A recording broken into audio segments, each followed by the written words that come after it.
Españoles, habéis de perdonarme si irrumpo en la paz de vuestros hogares para haceros partícipes de las inquietudes del mundo en que vivimos. Pero sin ello no cabría la compenetración y la solidaridad de los que navegamos en la misma nave.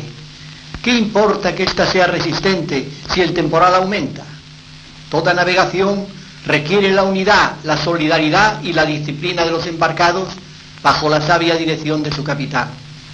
La distancia entre el punto de partida y el de destino era tan grande y los obstáculos tales que solo con la fe puesta en la razón de nuestra causa y la confianza en la ayuda de Dios pude aceptar tan alta y grave responsabilidad.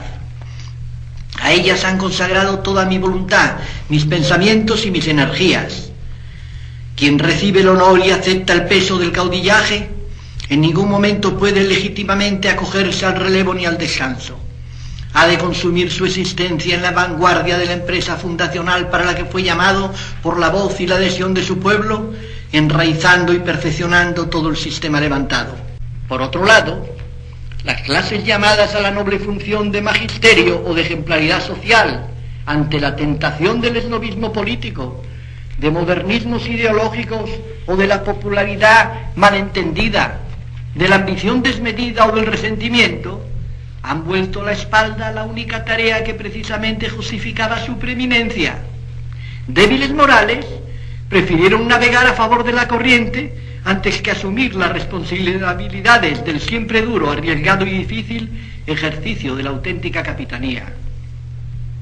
La capitanía pide y exige una sincronización perfecta con los latidos más profundos y legítimos de la hora en que se vive, mirada penetrante en el futuro y al mismo tiempo capacidad de renunciar a los éxitos fáciles, amor perseverante a la obra sólidamente establecida y de largo alcance, serenidad y firmeza en las circunstancias adversas, fidelidad a los principios y voluntad insobornable de servicio. Si de los males internos del Occidente pasamos a considerar la amenaza exterior, es preciso proclamarlo sin rodeos. El comunismo es la guerra. Los hechos no admiten otra interpretación. El mismo concepto de Guerra Fría, tal y como la entienden los que la acuñaron, carece ya de sentido, porque es algo bien distinto en su entidad y en sus resultados concretos la que está en franco desarrollo. El comunismo ha desencadenado la guerra revolucionaria, por lo tanto, para él la paz, bueno, esto que llamamos paz, no es sino la guerra con otros medios y por otros procedimientos.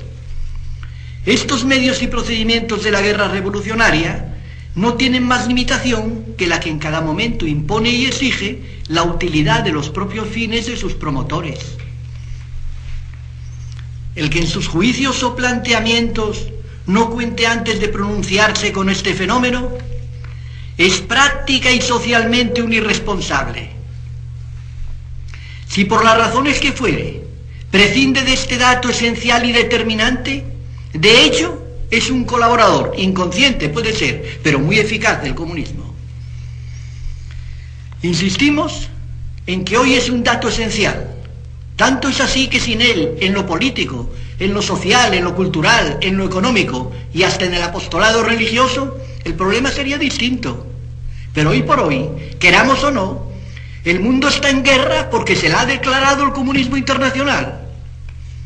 Lógicamente, los modos de gobierno, la acción de los gobernantes que de manera muy particular están obligados a moverse sin dar jamás la espalda a las circunstancias, han de acomodarse por de pronto a esta innegable realidad de una guerra revolucionaria. Actualmente, ningún país se ve libre de actividades subversivas. Jamás en la historia tuvo lugar un hecho de naturaleza ni siquiera similar. La universalidad, pues, del conflicto es tan manifiesta como que coincide con los límites físicos del planeta. Al mismo tiempo, las nuevas técnicas de comunicación han conseguido tal perfección, tanta potencia y tan útiles mecanismos y procedimientos de penetración y captación que permiten a esa universal acción subversiva llegar hasta las zonas de población más independientes, mejor defendidas y tuteladas, hasta alcanzar el área de la intimidad familiar y personal. Todo es utilizado como punto de partida, de apoyo, de vehículo o de instrumento para la lucha. Nunca se dio un empleo masivo de fuerzas de todo orden como el que hoy registramos. Innegablemente, se trata de una guerra por definición totalitaria. Son todos los factores materiales, morales y espirituales que integran la personalidad humana y la personalidad histórica de los países los que están sometidos a la presión del comunismo. Él actúa desde unas bases y detrás de un telón de acero, enfrente a los que la organización social y política del democratismo liberal resulta no ya ineficaz, como la experiencia viene confirmando, sino a todas luces contraproducente. España, que conoció y venció al comunismo internacional, única derrota concluyente que éste ha sufrido hasta la fecha, sigue excitando su afán de revancha.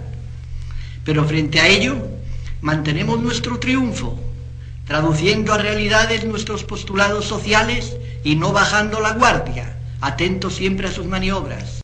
Hoy reitero lo que hace 2 años os decía.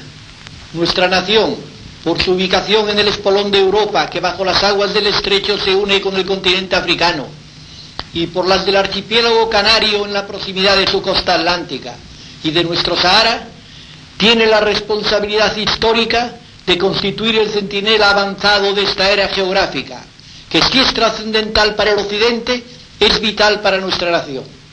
Podéis tener la seguridad de que en esta centinela jamás arriaremos la bandera, porque esa costa atlántica constituye uno de los objetivos que polariza los apetitos del Kremlin para el envolvimiento de Europa. El papel que ha correspondido a España estamos cubriéndolo con el mejor espíritu y con la mejor voluntad.